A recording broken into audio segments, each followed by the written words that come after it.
Assalamualaikum warahmatullahi wabarakatuh. Waalaikumsalam warahmatullahi wabarakatuh.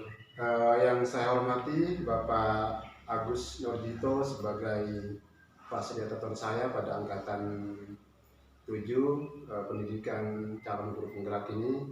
Kemudian yang saya hormati juga Bapak Ali Harsojo sebagai pengajar praktik saya di angkatan 7 calon guru penggerak ini. Pada kesempatan kali ini izinkan saya melakukan praktik coaching supervisi akademik bersama rekan saya Bapak Zainal Arifin. Pada kegiatan yang perdana ini, pada kesempatan tahapan yang pertama, praktik coaching supervisi akademik kepada rekan guru saya Bapak Zainal Arifin, yaitu sebagai langkah pertama saya untuk 3 tahapan pada tahap ini. Langkah yang pertama adalah tahap pra-observasi, kemudian nanti dilanjutkan kepada observasi cara mengajar Bapak Zainal, kemudian setelah itu pasca observasi. Baiklah, berikut ini merupakan kegiatan observasi saya dengan Bapak Muhammad Zainal. Selamat pagi Bapak Zainal Arifin. Selamat pagi Bapak Ahmad Yani. Terima kasih. Boleh minta waktunya Bapak sebentar? Siap. Boleh. Baik, tidak mengganggu kegiatan belajar Pak Zainal pada pagi hari ini. Tidak, alhamdulillah anak-anak sudah selesai pembelajaran. Baik, alhamdulillah. Pak Zain, di sini saya akan melakukan kegiatan pra-observasi seperti yang sebelumnya saya bilang kepada Pak Zain bahwa pada kesempatan kali ini saya akan melakukan praktek coaching supervisi akademik, di mana saya akan menyampaikan dan melakukan supervisi ini terutama nanti di kelas Pak Zain seperti apa dan bagaimana metode pembelajarannya, kemudian pengkondisian kelasnya seperti apa, kesiapan belajar siswanya juga seperti apa. Terutama ini Pak Zain yang berkaitan dengan kompetensi mengajar yang akan disampaikan oleh Pak Zain. Ya. Baik, di sini kita santai saja ngobrol-ngobrol, kita ngobrol seperti biasa, ngobrol harian seperti biasa Pak Zain. Pada kegiatan pra-observasi ini saya akan melakukan bagaimana sih kemudian kesiapan Pak Zain dalam pembelajaran pada kegiatan observasi besok Pak Zain. Barangkali Pak Zain bisa menceritakan obrolan kita pada pagi hari ini terkait dengan kegiatan pembelajaran yang kemudian akan Pak Zain sampaikan di kelas besok. Iya, Pak Yani. Terima kasih atas waktunya. Mungkin ini adalah sebuah kesempatan untuk memperbaiki cara mengajar saya di kelas. Jadi persiapan untuk pembelajaran berikutnya yaitu tentang penyakit menular serta pemeliharaan dirinya. Nah, itu sudah disiapkan dari RPP-nya, sudah siap. Kemudian untuk materinya anak-anak juga di pertemuan sebelumnya sudah disampaikan sebagian sebagai rangsangan untuk belajar di rumah. Seperti itu. Oke, baik Pak Zain. Semoga nantinya ketika Pak Zain kemudian praktek observasi di kelasnya, kita bisa berbagi saja informasi Pak Zain itu, terutama terkait dengan pembelajaran yang kemudian akan disampaikan oleh Pak Zain di kelasnya. Ya. Baik Pak Zain, kalau begitu Pak Zain besok itu rencana mengambil KD atau pokok bahasan tentang apa Pak Zain? Untuk KD-nya besok kebetulan sudah memahami penyakit menular serta pemeliharaan diri dari penyakit menular, seperti itu Pak. Kemudian untuk konsepnya seperti apa ke depannya, jadi anak-anak mampu mengkonsepkan atau menerapkan tentang bagaimana kita memelihara diri dari penyakit menular. Jadi tujuan pembelajaran yang lebih spesifik bisa dijelaskan Pak Zain? Ya. Yang untuk kegiatan besok. Kegiatan besok tujuan pembelajarannya yaitu setelah mengamati, siswa mampu mengidentifikasi, menyebutkan penyakit menular itu apa saja, serta bagaimana penanganannya. Seperti itu, Pak.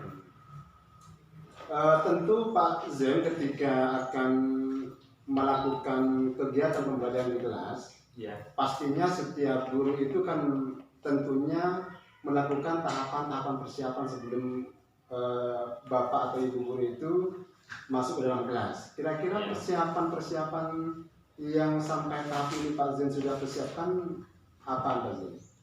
ya, sesuai dengan rencana pembelajaran saya. Jadi metode pembelajaran saya menggunakan saintifik, kemudian strateginya menggunakan cooperative learning. Nah, setelah itu kita mencoba dengan sampel, memberikan sebuah contoh sehingga rangsangan buat anak apa sih penyakit menular itu, seperti apa. Jadi anak-anak bisa menyimpulkan, bahkan anak-anak tahu bagaimana cara menangani penyakit menular tersebut. Oh, gitu. Sudah baik Pak Zain, sudah lengkap ini. Pak Zain sudah melakukan upaya-upaya pembelajaran yang tentunya sudah berpihak kepada murid. Ya. Di mana murid itu sudah dikondisikan oleh Pak Zain bagaimana kemudian murid bukan hanya sebagai objek pembelajaran, tetapi pada kesempatan kali ini Pak Zain menurut yang telah tujuan pembelajaran Pak Zain sampaikan itu, siswa itu sudah seolah-olah menjadi subjek pembelajaran, di mana anak di situ diarahkan oleh Pak Zain bagaimana cara berkolaborasi dalam berdiskusi. Tidak ada anak lagi yang merasa di situ minder ya, kalau bisa seperti itu. Kemudian tidak ada lagi mungkin anak yang merasa tidak bisa. Iya. Ketika praktik-praktik pembelajaran yang telah pasti disampaikan tadi itu sudah memiliki keberpihakan kepada murid. Iya. Baik Pak Zain, tentunya dalam kegiatan pembelajaran itu ada siswa yang pastinya dalam satu kelas itu kan bisa dipastikan kelas itu heterogen Pak Zain ya. Iya. Jadi maksud saya itu di kelas itu sudah kemampuan siswa itu sudah beraneka macam. Ada yang siswa ketika dipelajari oleh guru itu cepat daya tangkapnya, kemudian ada yang sedang, bahkan ada yang lambat. Kira-kira Pak Zain ini menyikapi kelas yang heterogen seperti ini seperti apa? Ya, untuk membedakan karakter belajar siswa itu saya menggunakan babysitter. Babysitter itu ibaratnya saya menjadi pendamping pribadinya. Jadi siswa yang daya tangkapnya tidak begitu sama dengan teman yang lain, dalam artian ada yang butuh contoh, ada yang butuh praktek. Nah, itu setiap hari ketika berjumpa saya upayakan untuk menanyakan contoh, misalkan untuk menghindari dari penyakit harus mencuci tangan secara bersih. Ketika di sekolah sebelum masuk ke ruangan sudah saya pastikan anak-anak semuanya sudah cuci tangan dengan bersih. Jadi selain memahami dari tujuan pembelajarannya, mereka juga terkonsep, istilahnya mereka juga sudah mempraktekkan bagaimana sih untuk merawat diri kita sehingga kita terhindar dari penyakit menular, seperti itu Pak. Oh, baik, saya pikir Pak Zain sudah melakukan dan mengarah kepada pembelajaran yang bersifat diferensiasi, di mana Pak Zain sudah di situ tidak lagi ada siswa yang memungkinkan tidak bisa. Ya. Karena Pak Zen sudah melakukan upaya-upaya pendekatan secara persuasif pada siswa. Tidak ada siswa lagi yang merasa tidak bisa. Seperti yang tadi Pak Zen sampaikan itu, melalui kegiatan kolaborasi diskusi itu, siswa itu sudah semua merasa bisa. Iya. Itu mungkin di antara salah satu fungsinya kenapa seorang guru itu dalam kelas yang heterogen itu seorang guru itu dituntut untuk lebih kreatif dalam kegiatan pembelajarannya. Iya, betul.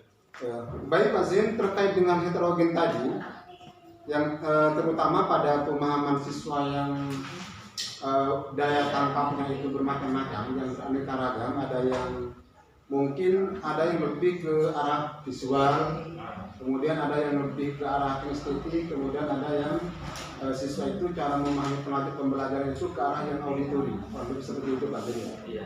Langkah-langkah apa yang selanjutnya Pak Zen bisa terapkan di kelas untuk menangani siswa yang cara daya tangkap atau daya serap pembelajarannya itu yang heterogen tadi Pak Zen?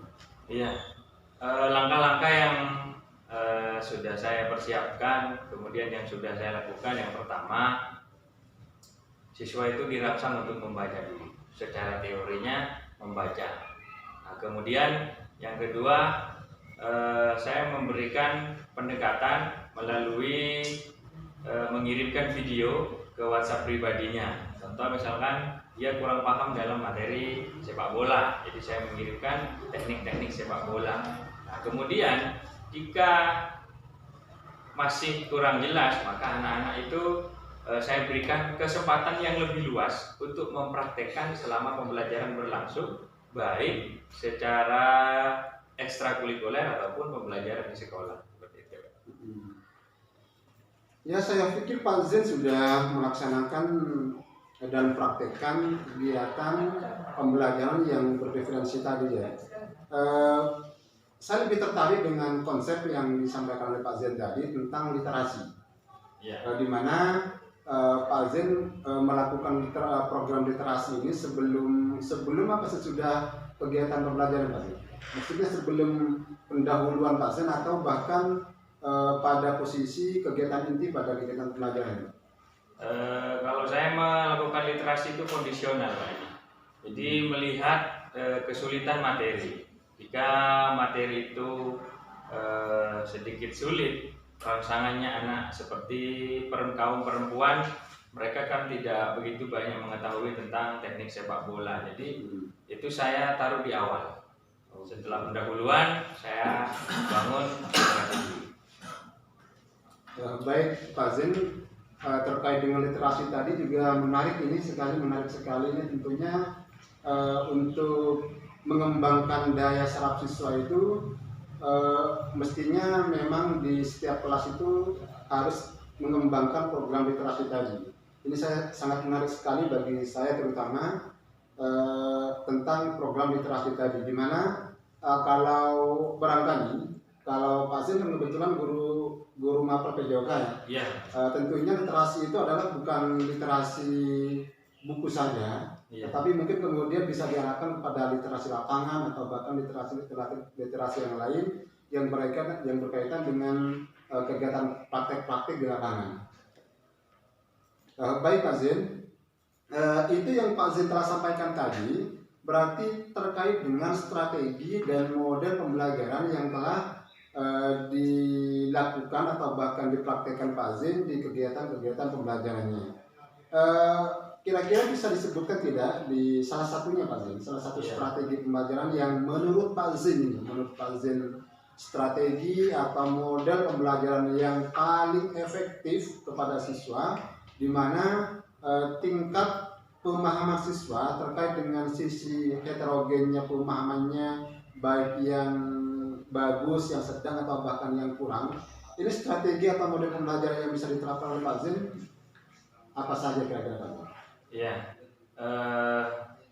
kembali ke pembicaraan yang tadi Pak, ini kesulitan materi itu sangat berpengaruh. Contohnya ketika pada materi sepak bola dan bola voli itu sangat berbeda.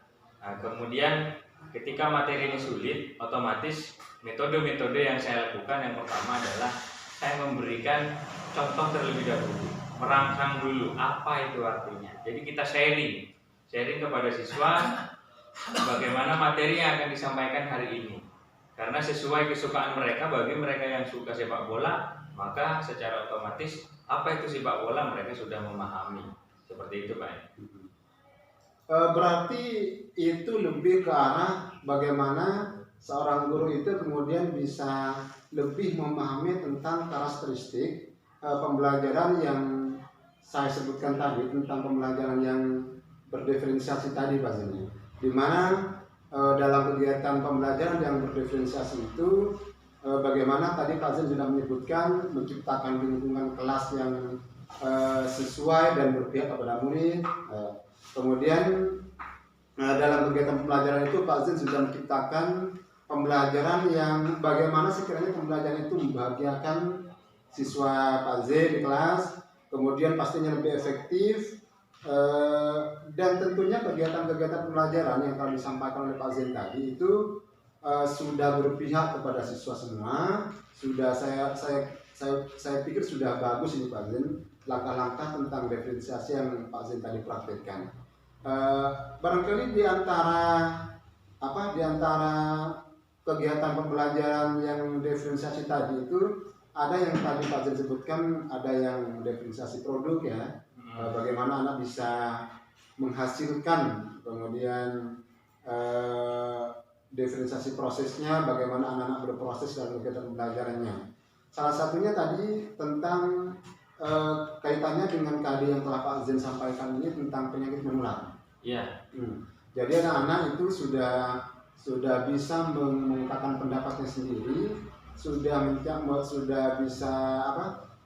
bisa mengoptimalkan, kurang lebih seperti itu Pak Zin. Iya, Pak. Mengoptimalkan bagaimana dia bisa mencari sendiri penyakit menular itu apa, penyebabnya apa, dan cara menanggulanginya seperti apa juga. Kira-kira Pak Zin ini sudah bagus, alat peraganya juga, alat peraga yang bisa diperagakan di pembelajaran kegiatan itu seperti apa Pak Zin? Alat peraganya. Kalau menangani penyakit menular itu kita pasti ambil sampel satu siswa dulu.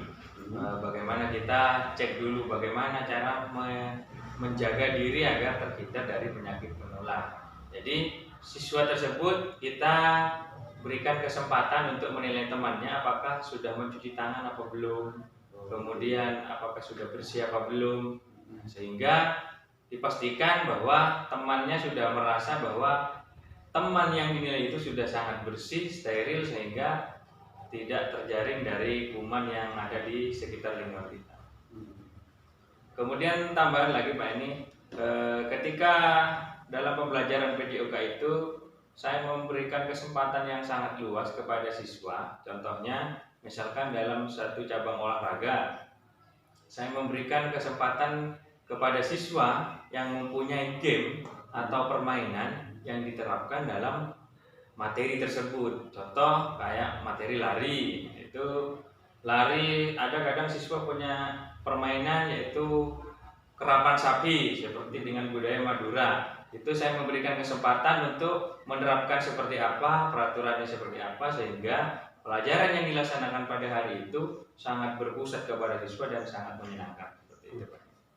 Luar biasa berarti Pak Zin. Pak Zin sudah melaksanakan kegiatan pembelajaran yang betul-betul berpihak pada murid, di mana anak-anak atau siswa itu sudah mampu menghasilkan kreasinya sendiri, sehingga ini yang kemudian bisa disebut tadi dengan diferensiasi produk ya, di mana anak itu sudah mampu menghasilkan dengan kreasinya sendiri, dia bisa berdiferensiasi berproses sendiri dengan tuntunan guru tentunya seperti yang tadi Pak Zin sampaikan, bahwa tidak ada siswa lagi yang merasa tidak bisa ya, karena Pak Zin sudah melaksanakan pendekatan secara persuasif. Pak Zin dalam kegiatan pembelajarannya sudah melakukan pendekatan secara perorangan, yang dimana yang didamping itu sebetulnya bukan hanya siswa yang dalam tanda kutip itu pemahamannya kurang, tetapi siswa juga yang pemahamannya baik atau sedang itu perlu pendampingan yang kemudian bisa kita kembangkan menjadi sebuah pengayaan dalam cara memahami dia belajar. Baik Pak Zin, ini sudah saya pikir sudah kegiatan pelajaran Pak Zin sudah betul-betul berpihak kepada murid, diferensiasinya juga sudah muncul, kemudian materi, metodenya, strateginya juga saya pikir semuanya sudah berpihak kepada murid Pak Zin. Iya Pak. Kemudian Pak Zin ini selanjutnya kira-kira menurut Pak Zin ini siapa dan apa yang perlu ditingkatkan terkait dengan pengembangan diri Pak Zin yang terkait terutama yang lebih spesifik lagi terkait dengan strategi pembelajaran ke depan. Ya mungkin itu sangat dibutuhkan tentunya bagi semua guru Pak ini tentang pengembangan diri. Yang pertama saya rasa guru itu harus lebih aktif memberikan metode-metode pembelajaran yang baru kepada siswanya. Jadi mungkin dengan kesempatan ini saya bersama Pak Yani sebagai calon guru penggerak ini merupakan kesempatan yang sangat luar biasa sehingga saya bisa belajar, mengembangkan diri saya, memperbaiki metode-metode pembelajaran saya sehingga anak-anak bisa berkembang secara maksimal belajarnya Pak. Seperti itu. Terima kasih Pak Zin. Saya juga sebisa mungkin akan berupaya saling berkolaborasi di sini terkait dengan strategi-strategi pembelajarannya, kemudian pengembangan kompetensi apa yang perlu dikembangkan, karena sebetulnya yang belajar itu, yang wajib belajar itu bukan hanya siswa. Ya, tapi kita sebagai guru juga harus selalu belajar bagaimana pembelajaran itu betul-betul berpihak kepada murid. Kita juga sebagai guru betul-betul memahami strategi dan metode-metode pembelajaran yang sesuai dengan pemahaman atau kebutuhan belajar siswa. Ya. Baik Pak Zin, terima kasih. Saya pikir semua rekan-rekan guru di sini akan saling berkolaborasi, saling membantu terkait dengan pengembangan atau area-area pengembangan tertentu terkait dengan kompetensi pedagogi guru terutamanya. Iya, betul. Terutama yang lebih khusus lagi ini terkait dengan bagaimana cara mengajar yang baik, kemudian metode-metode apa, kemudian dalam teknik-teknik pembelajaran di kelas itu seperti apa. Iya. Saya pikir kalau semua rekan-rekan guru itu berkolaborasi, berdiskusi, insya Allah kita semua bisa mengatasi bersama kekurangan-kekurangan kita selama ini Pak Zin. Iya, betul Pak. Baik Pak Zin, ini sudah bagus sekali ini. Insya Allah saya juga secara pribadi dan secara umum sebagai rekan guru Pak Zin dan secara umum guru semua yang ada di sini di SD Negeri 1 tentunya akan saling membantu terkait dengan kegiatan supervisi akademik ini. Semoga ke depan atau besok ya, kira-kira Pak Zin besok yang mana? Ya besok Pak. Oh besok. Ya Baik Pak Zin, mudah-mudahan besok lancar, kemudian tidak ada kendala terkait dengan observasi yang akan kita lakukan besok Pak Zin. Ya. Saya pikir Pak Zin sudah sesuai dengan dengan rencana kegiatan program pembelajaran yang tadi disampaikan Pak Zin ini.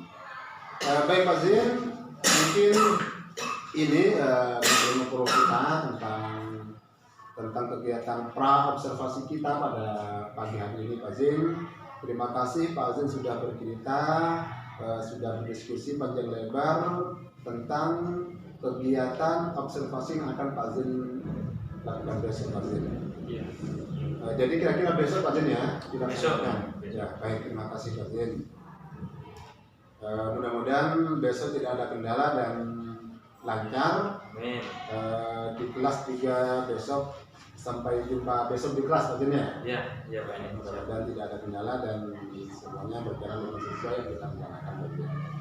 Baik Pak Zin, terima kasih. Terima kasih atas semua waktunya. Mohon maaf ini mengganggu sekali lagi Pak Zin untuk pagi sekarang. untuk persiapan besok presentasi besok Pak Zin. Baik, terima kasih Pak Zin. Ya, sama-sama nih. Demikian Bapak fasilitator dan Bapak pengajar praktik, saya sudah melaksanakan kegiatan atau tahapan yang pertama pada kegiatan ini tentang praktik coaching supervisi akademik yang baru saja saya ngobrol bersama rekan saya Pak Zen terkait dengan kegiatan ini. Demikian, terima kasih. Kurang lebihnya mohon maaf. Assalamualaikum warahmatullahi wabarakatuh.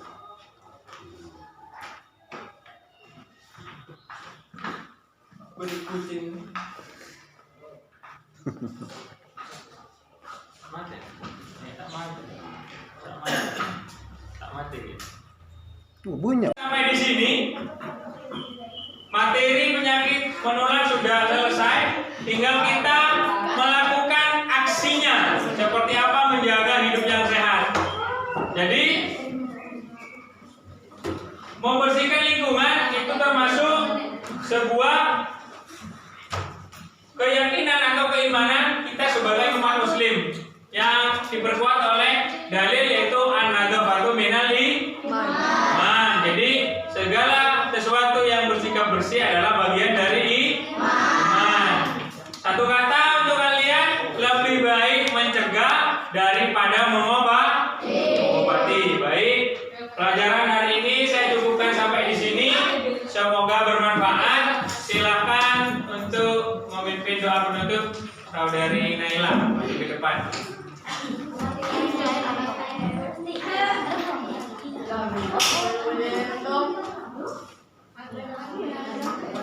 Sebelum kita mulai, marilah kita membaca doa bersama. Berdoa dimulai.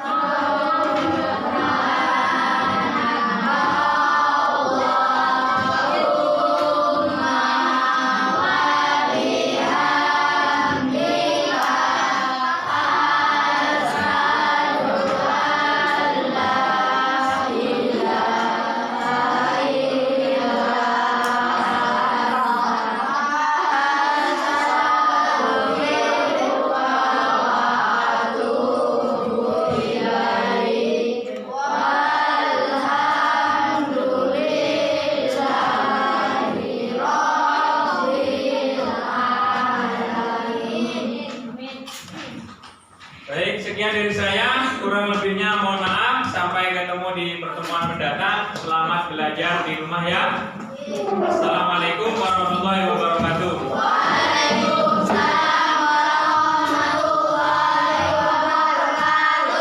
Perhatikan, sesuai dengan hasil diskusi yang kalian laksanakan tadi, di depan sudah ada beberapa cara. Bagaimana cara tindakan kita dalam kehidupan sehari-hari agar terhindar dari penyakit menular. 1. Mencuci tangan menggunakan sabun. 2. Membasmi jentik dan nyamuk. Yang ketiga, menggunakan air bersih untuk keperluan rumah tangga. Lanjut. Kemudian mengkonsumsi makanan bergizi seimbang. Ya, gizinya harus seimbang. Jangan sampai mengkonsumsi makanan yang instan. Melakukan aktivitas fisik olahraga secara rutin. Setiap pagi ada yang berolahraga. Di rumah ada yang berolahraga setiap pagi. Ya. Menggunakan lanjutnya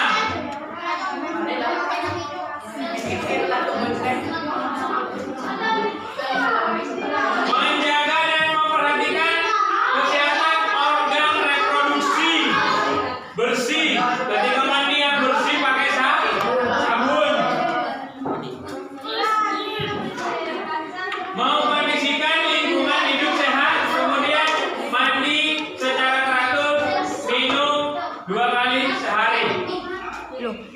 Minum itu disesuaikan dengan kebutuhan tubuh. Baik, setelah menerima materi hari ini, anak-anak perhatikan. Setelah menerima materi hari ini, diharapkan kalian bisa mengkomunikasikan kepada temannya bagaimana cara hidup yang sehat, bagaimana cara mencegah kita dari penyakit menular. Ya.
Perhatikan anakku sekalian.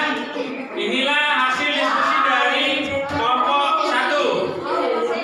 Silakan. Ayo perhatikan dulu. Perhatikan.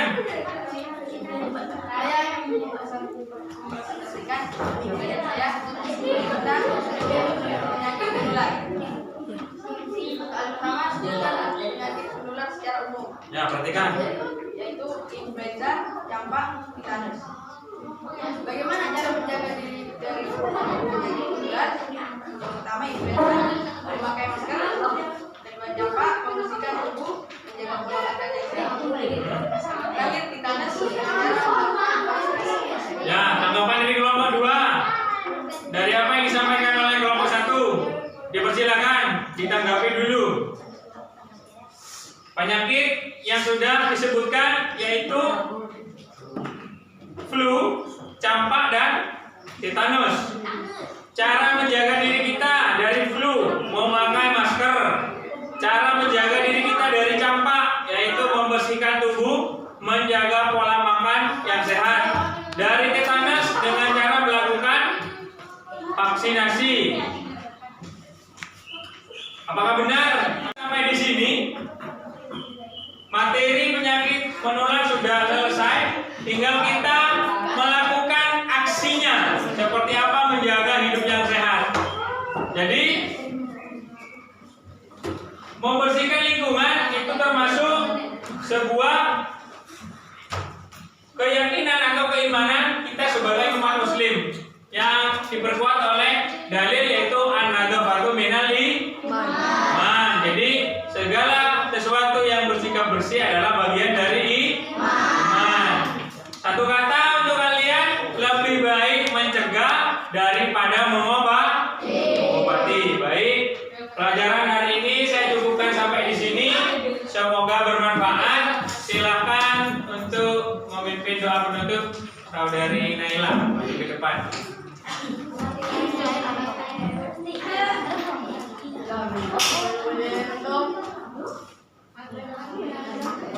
Sebelum kita mulai, marilah kita membaca doa bersama. Berdoa dimulai.